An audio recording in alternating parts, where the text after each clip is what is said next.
2020 terminando e você decidiu que em 2021 você vai se tornar um investidor de longo prazo. Esse vídeo eu vou ajudar você, vou explicar o que eu faria se eu fosse começar agora a investir. Claro que a prática é muito diferente da teoria, tem muita coisa que a gente se surpreende, que a gente não esperava encontrar. Vou tentar abordar um pouquinho isso daí com vocês, por onde eu começaria, o que eu compraria primeiro, o que eu estudaria primeiro. Então eu sou o Enéas, esse é o Valoriza e vamos lá.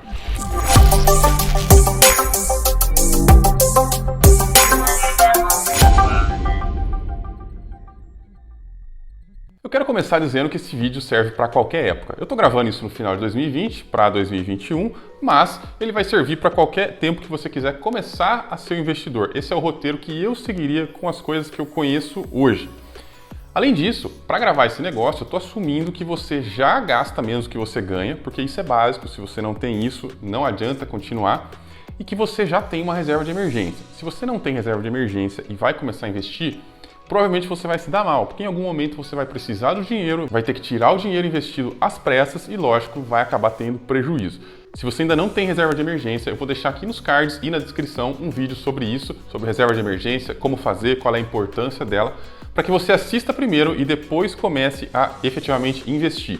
Investir sem reserva não dá certo. Eu sei que muita gente fala que o melhor momento para começar a investir é hoje, tem que começar agora, não pode perder tempo.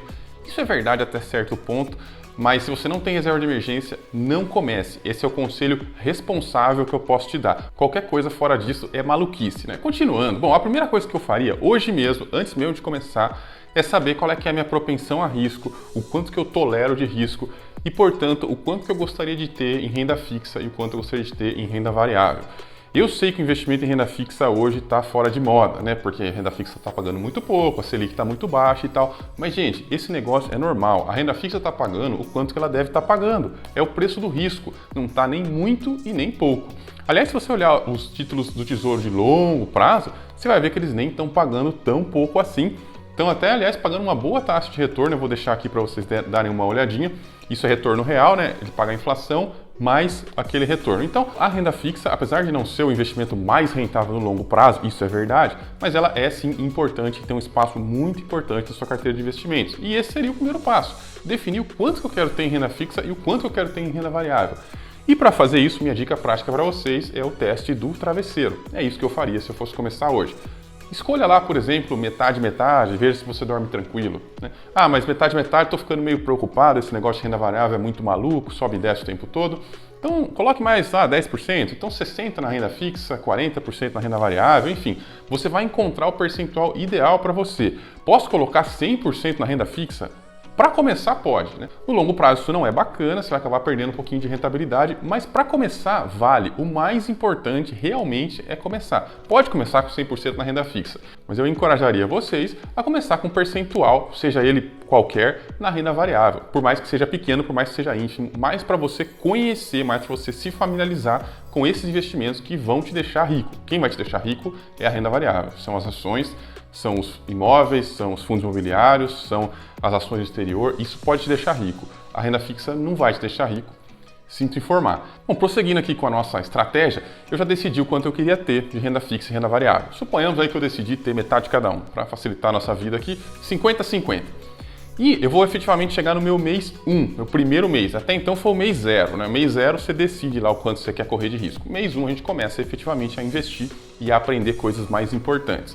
Primeira coisa é investir efetivamente em renda fixa. É comprar lá um título do Tesouro, é investir num CDB, enfim, no que você escolher. Eu tenho vídeos específicos sobre renda fixa, eu vou deixar aqui nos cards, vou deixar na descrição também para vocês darem uma olhada mais aprofundada. Mas investimento em renda fixa de longo prazo, via de regra nenhum vai bater o Tesouro. Então, basta você escolher lá aquele Tesouro que paga lá o IPCA, mais algum percentual, alguma taxa de juros, e no prazo mais longo possível você vai pagar menos imposto, vai acabar com mais patrimônio. Esse vídeo vai ficar muito longo se eu ficar aqui comprovando matematicamente tudo que eu estou falando, por isso eu vou deixar para vocês links de outros vídeos que eu já falo sobre renda fixa, tanto nos cards quanto na descrição. Mas no longo prazo o que mais dá retorno são os títulos públicos, né? Nada de CDB, nada de LCI, nada de títulos privados que carregam um risco maior, né? O grande problema, na verdade, nem é só o retorno, é a questão do risco também. Eu prefiro correr risco somente na renda variável. Na renda fixa eu não gosto muito de correr risco, por isso eu escolho os títulos públicos. São os títulos que têm o menor risco dentro de um país, são os títulos emitidos pelo próprio governo daquele país, né? Até porque se o governo quebrar é porque todo o resto provavelmente já foi para o vinagre muito antes. Mas não é só isso, eu também vou querer estudar alguma coisa para fazer nos próximos meses. Porque todo mês eu vou fazer isso, eu vou comprar uma coisa, estudar uma coisa, comprar uma coisa, estudar uma coisa. Em janeiro eu já comprei renda fixa, eu vou estudar um ativo de renda variável chamado fundos imobiliários. Por que os fundos imobiliários e não as ações? Primeiro, porque eles são mais fáceis de se entender. É um negócio muito simples. Você tem imóveis, aluga os imóveis e ganha o aluguel. É o que qualquer pessoa faria com o imóvel que ele tem aí de investimento. Compra um apartamento, põe para alugar, compra um barracão, põe para alugar, uma casa e tal. Então é muito familiar. O jeito que um FII trabalha é um jeito muito familiar. Ele tem os custos, ele tem as taxas, assim como você tem numa imobiliária, por exemplo. Então fica um investimento assim muito parecido com aquilo que a gente já conhece. Mas estudando os FIIs, meu objetivo seria de escolher alguns que são os melhores para mim. E num primeiro momento, eu só me preocuparia em escolher realmente os melhores. Esqueceria a questão se está caro ou se está barato, me preocuparia mesmo em escolher os melhores. Até porque a gente está só começando. Então, como é que eu faria isso? O que são os melhores? Bom, em primeiro lugar, nos FIIs, eu considero que são os melhores aqueles que são multi, que são aqueles que têm multi-inquilinos e multi-imóveis. Então, tem vários inquilinos, vários imóveis, ou seja, o risco dele é bem diluído, né? Por exemplo, um fundo que tenha galpões logísticos. Se você tem vários galpões logísticos alugados para várias empresas, um está alugado para a Ambev, o outro está alugado para uma construtora, o outro está alugado para uma transportadora, o outro está alugado para o supermercado, significa que você está diversificando o seu risco. O seu risco está dividido em vários setores da economia, em vários locatários diferentes e até mesmo em várias regiões diferentes, né? Muitas vezes você tem várias regiões do país, claro que eles são mais concentrados em São Paulo e no Rio de Janeiro, são as regiões mais desenvolvidas, mas você encontra fundos que tem no Nordeste, você encontra fundos que tem na região Sul, é muito importante você ter essa diversificação. Além dessa questão da diversificação interna do fundo, eu olharia se eles têm liquidez, né? Se eles são negociados todo dia na Bolsa de Valores, para você não comprar um negócio que depois você nunca mais vai conseguir vender. Além disso, se a vacância deles é controlada, né? Vacância é o quanto de imóveis ou quanto de área está disponível para locação, né? Não está alugado. O ideal seria que tivesse 100% alugado, né? Ou seja, 0% de vacância. Mas isso nem sempre é possível, ainda mais quando o fundo tem um monte de imóveis, é difícil que todos estejam alugados ao mesmo tempo. Mas uma vacância aí de 5% até 10% é aceitável, dependendo do setor do FII, né? Tem FIIs de diversos setores, aí você tem que dar uma olhadinha, mas é isso que eu faria no primeiro mês. Focaria nos FIIs. Além disso, claro, tentar escolher alguns aí de setores diferentes, né? Por exemplo, você pegar um de logística, de galpões, depois você pega um de lajes corporativas, depois você pega um de shopping, enfim, tenta diversificar. E isso é muito importante. A diversificação é uma coisa que é muito barato nos FIIs. Com R$1.000 você diversifica um monte. Então, abuse disso aí, pode diversificar, aproveita que diversificação é uma coisa que praticamente não tem limite, ainda mais no começo. E claro que além disso eu daria uma olhadinha se não tem rolo, se não tem notícia envolvendo os gestores, os caras estão presos, enfim, às vezes a gente vê isso aí, isso acontece muito no mercado financeiro, estão sendo investigados por qualquer coisa e tal. Não importa se está todo mundo falando daquilo ali, isso é muito importante. A manada sempre está errada, os FIIs que está todo mundo falando provavelmente não são os melhores, as ações que está todo mundo conversando provavelmente não são os melhores. Afinal, se a manada investisse certo, estava todo mundo bilionário, né? Uma outra decisãozinha que a gente tem que tomar em janeiro ainda é a questão de quanto que eu vou querer ter de FII na minha carteira, né? Porque, por exemplo, eu escolhi lá que eu queria ter meio a meio, metade renda fixa e metade renda variável. Dentro da renda variável tem os FIIs, tem as ações, tem os investimentos no exterior, tem um monte de coisa. Quanto que eu gostaria de ter de FII, né? Novamente, só para facilitar aqui o nosso exemplo, eu vou supor que eu escolhi colocar meio a meio de novo. Então, metade nas ações e metade nos FIIs, né? Então, eu tinha lá 50% renda fixa, 50% em renda variável. Aí, desses 50% em renda variável, ficou 25% para os FIIs e 25% para as ações. Aí encerramos o mês de janeiro, vamos para fevereiro, que a gente vai efetivamente começar a comprar isso daí. Vamos comprar os FIIs que a gente escolheu. Precisa comprar todos, né? Vamos supor que você escolheu 3, precisa comprar 3? Não, não precisa comprar todos, pode comprar 1, pode comprar 2, pode comprar 3 também. O que eu recomendo é sempre comprar de 1 a 3, não passar muito disso, porque não adianta, não vai ter benefício nenhum em diversificar. No início, seu risco é muito baixo, porque você tem muito pouco dinheiro investido. Então não precisa se preocupar assim, em diversificar logo no primeiro mês. Você vai conseguir diversificar com o passar do tempo. Conforme seu patrimônio for aumentando, seu risco vai ficando maior, você também vai diversificando mais. Isso dá certo, não precisa se preocupar em pulverizar tudo no primeiro mês. Bom, aí eu comprei lá meu primeiro FII, tô feliz da vida que eu tenho um ativo aí que gera renda, gera aluguel todo mês, pinga dinheirinho lá na conta, isso é uma sensação muito legal. Mas eu começo a estudar as ações, eu vou usar o mês de fevereiro para estudar as ações. Sempre assim, estuda investe, estuda e investe. Esse é o ciclo que nunca termina.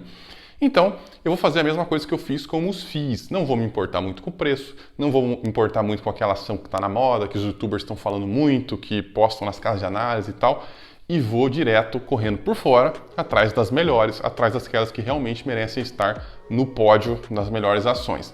Como é que eu faço isso? Bom, primeira coisa mais importante, empresa tem que dar lucro. Então, vou procurar aquelas empresas que dão lucro e que dão lucro há muitos anos, e melhor ainda, que tem uma tendência de melhorar, de aumentar o lucro com o passar dos anos. Claro que quando a gente olha 2020, é difícil, a maioria das empresas não aumentou o lucro. Mas aí a gente tem que olhar, tem que entender isso daí e ver que a empresa, no geral, está aumentando seus lucros, no geral, está melhorando aí o seu desempenho. Para isso eu uso lá o fundamentos.com.br, é um site bacana, é um site gratuito. Eu sempre vou recomendar coisas gratuitas aqui. Além de ter o lucro consistente e crescente, é importante a gente olhar se a empresa tem uma dívida equilibrada. Não precisa ser sem dívida, não precisa ter zero dívida. Dívida não é uma coisa essencialmente ruim para a empresa, é diferente de pessoa física.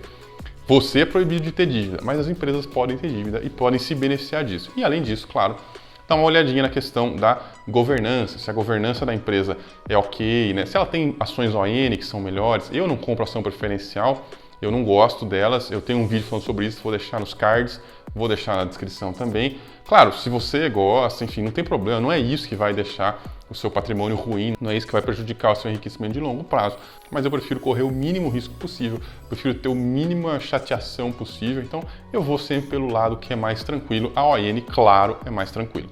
E lógico, ver se não tem nenhum rolo, ver se não tem notícia de corrupção, de coisa muito ruim aí acontecendo dentro da empresa, né? Porque isso realmente pode prejudicar, pode acabar com isso no longo prazo, e eu entendo que onde tem fumaça há fogo. Eu não sou obrigado a ser sócio de nenhuma empresa, eu não tenho paixão, amor por nenhuma empresa. Se a empresa tem sinais que não é boa, eu não coloco ela na minha lista. Aliás, o momento de escolher é na entrada. Depois que eu entrei e a empresa apresenta rolo, apresenta problema, aí eu vou ter que parar, estudar, entender o que está acontecendo e tal. Porque aí não dá simplesmente para sair, né? Como vocês sabem, eu acho que um dos maiores trunfos do holder é não vender nunca. Então, eu não vendo nunca. Depois que eu tiver entrado numa empresa, eu tenho que decidir só se eu vou continuar comprando ela ou não. Mas nesse momento que a gente está falando, é o momento da gente ver se a empresa tem qualquer coisa que a gente não gosta. Então, não importa se todo mundo recomendou, se a casa de análise, casa de research que está na moda agora, não importa quem foi que recomendou. Se você não vai com a cara da empresa, se você não gosta dos resultados da empresa, se você não gosta do jeito que a empresa trabalha, não seja sócio, não compre essa empresa, porque você vai se arrepender depois. E eu espero terminar fevereiro com, sei lá, 1, 2 ou até mesmo 3 empresas escolhidas, né? Bom, aí daí para frente vai começar uma repetição sem fim. Por quê? Em março eu vou comprar, obviamente, as ações, né? E dali para frente eu sempre vou estudar e comprar, estudar e comprar, estudar e comprar todo mês para sempre. A vida de investidor é chata, sim. Se tiver muito legal, se tiver muito emocionante, é porque você está fazendo errado. Não é para ser divertido, não é para ser emocionante, não é para ter adrenalina nenhuma. Se tiver, tá errado, provavelmente vai acabar perdendo, né? Então de março para frente, o que eu faço? Eu vou chegar lá e vou ver o que eu tenho que está para trás, o que está faltando. Como assim? Eu não tinha escolhido ter 50% em renda fixa, 25% em FII e 25% em ações? Eu vou olhar qual dos três está aquém desse objetivo, né? Claro que em março vai ser as ações, né? Porque as ações eu tenho 0 e todo o resto eu já comprei alguma coisa, então obviamente eu vou comprar ações. Mas mesmo assim, daqui para frente, todo mês vai repetir esse negócio. E enquanto eu não estou comprando, eu estou estudando. Então, por exemplo, em março eu vou lá, compro as ações, né, que é o que está para trás, obviamente, e vou estudando mais ações, mais fundos imobiliários, mais outros ativos, e vou aumentando a minha carteira. Quando chegar abril, por exemplo, eu vou ter que comprar o que está para trás de novo, que eu não sei o que é. Pode ser que seja as ações, pode ser que seja os FIIs, pode ser que seja a renda fixa, vai depender da variação do mercado. E isso é extremamente benéfico, não se preocupe com isso. Comprar aquilo que está para trás é muito bom para você, para o seu enriquecimento de longo prazo. Vai fazer você, no futuro, sempre pagar mais barato, né? Nesse momento não, porque você não tem nada ainda, sua carteira é toda desbalanceada, não vai fazer muita diferença. E não se preocupe muito com isso no começo também, porque no começo o seu risco é baixo, né? Sua carteira é pequenininha, seu risco é baixo, não precisa se preocupar tanto com essa questão da diversificação. Mas, cada vez que você for investir, suponha que em abril realmente as ações sejam para trás. Acabei de comprar as ações, mas elas caíram, então elas continuam para trás, lá, menos de 25%. O que você vai fazer? Você não vai comprar aquela mesma ação que caiu, você vai estudar, escolher outra ação e comprar uma outra ação que você tenha zero. Até quando você vai fazer isso aí? Até quando eu vou ficar estudando, colocando ativos novos na minha carteira? Até o momento que você estiver tranquilo. Não tem fórmula mágica. Tem gente que fica feliz com 10 ações. Tem gente que fica feliz só com 30 ações. Tem gente que quer ter 5 fundos imobiliários. Tem gente que quer ter 50. Isso é de cada um. O que eu posso dizer para vocês é o seguinte: quanto mais diversificação, quanto mais ações, quanto mais fundos imobiliários você tiver, menos você precisa se preocupar com cada ativo, menos você precisa analisar cada ativo, né? Às vezes muita gente fala assim, mas se eu diversificar demais, eu não vou ter tempo para tomar conta de tudo isso aí, para gerir tudo isso aí. Cara, na verdade, quem vai tomar conta, quem vai gerir são os gerentes, são os presidentes das empresas, que são as pessoas que ganham para fazer isso. Você só precisa colocar o seu dinheiro lá, você não precisa gerir nada. E quanto mais você tem, menos aquelas empresas representam na sua carteira, menos aqueles fundos imobiliários representam na sua carteira. Então, por exemplo, se você tem lá 50 ativos diferentes, né, 50% da sua carteira tem 50 ativos diferentes, cada um valendo só 1%, você não precisa se preocupar em ficar analisando esse negócio demais. Agora, vamos supor que você tenha só 5 ativos, cada um representando aí 10%, você vai ter que gastar muito mais tempo fazendo análise, você vai ter que cuidar muito bem do seu investimento, porque cada ação, cada FII, cada ativo representa uma quantidade gigantesca, absurda do seu patrimônio. E esse é o grande risco, isso que a gente quer mitigar. Claro que no começo você vai estar mais concentrado, mas no começo também esse seu dinheiro vai ser muito pouco, né? Porque você acabou de começar a investir, você começou a investir pouco, né? A gente faz assim aqui, a gente investe pouquinho por mês. Não é aquela ideia de juntar um dinheirão para investir na bolsa. Isso não existe, isso realmente não existe. O que existe é investir um pouquinho todo mês e aí esse pouquinho vai virar um dinheirão lá dentro da bolsa, né? A gente não junta dinheiro para investir, a gente investe para juntar, né? Ao contrário. Então, sempre tem que ter isso em mente, que a diversificação vai aumentando, ela é sempre benéfica, tá? Não precisa pulverizar, não precisa comprar ETF de índice, isso tudo é um lixo, mas não é o foco do vídeo aqui. Mas o que você precisa é saber o que você está investindo e se preocupar em diversificar, em ter bastante coisa diferente. Além disso, quando eu estivesse chegando no final desse ano, eu já teria vários fundos imobiliários, várias ações, né? Teria investido bastante já na renda fixa, estaria bem mais tranquilo. Aí eu começaria a olhar para o exterior, que é o segundo passo assim natural da diversificação. Quando a gente já tem uma boa diversificação nacional, a gente pode começar a olhar para o exterior. Não precisa ser desde o começo, porque não tem muito pouca vantagem, mas quando você já está bem diversificado aqui, você começa a olhar para o exterior, mais especificamente, né, para os Estados Unidos, que é o maior mercado aí de capitais do mundo, é onde realmente as empresas vão lá abrir o capital. Tem empresa do mundo inteiro que abre o capital lá nos Estados Unidos, seja diretamente ou até mesmo por meio de ADRs, você tem acesso às empresas do mundo inteiro. Não tem necessidade de ter uma conta numa corretora no Japão para investir em empresas do Japão, ou ter uma conta corretora da Austrália, porque você quer investir na Austrália. Geralmente você vai conseguir investir em todas elas lá pela Bolsa dos Estados Unidos, seja pela Bolsa de Nova York, pela Nasdaq, enfim.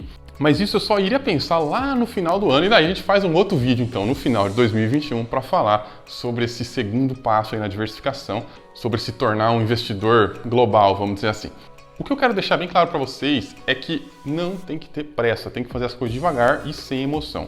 Tudo que tem emoção, festinha, esses vídeos aí que dizem que você vai ficar rico e cheio de dinheiro caindo, sabe? Eu às vezes uso gráficos de ações, uso dinheiro assim nas imagens, nas thumbnails, nas capas dos vídeos e tal. Mas, gente, isso não tem nada a ver. A vida de investidor é chato, é muito chato. A gente só fica comprando todo mês. É tão chato que eu até vim fazer esse canal aqui para ver se eu consigo me divertir um pouco mais, porque só comprar todo mês realmente é chato. Não tem a menor graça. E se tiver graça é porque está errado. Eu também queria deixar uma pergunta para vocês responderem aí nos comentários. Por que vocês vieram atrás do investimento? Por que vocês querem se tornar um investidor? O que foi que aconteceu? Qual foi o estalo? É porque vocês não acreditam mais na Previdência Pública? Ou nunca acreditaram? Ou porque, sei lá, querem se aposentar antes da hora? Ou querem ter uma vida mais tranquila? Querem depender menos do trabalho? Enfim, dar uma vida melhor para os filhos? Qual é que é a razão que você veio parar aqui nesse vídeo? Também queria deixar para vocês uma sugestão aqui de um vídeo mostrando como é que o investimento em renda fixa melhora o desempenho do seu investimento na renda variável. Eles trabalham muito bem juntos, eles têm uma sinergia excepcional. Fora isso, queria pedir para você se inscrever, caso você goste desse tipo de conteúdo. A gente tem vídeos semanais, sempre conversando sobre alguma coisa relacionada aí ao mundo dos investimentos. Então, voltamos semana que vem e até lá!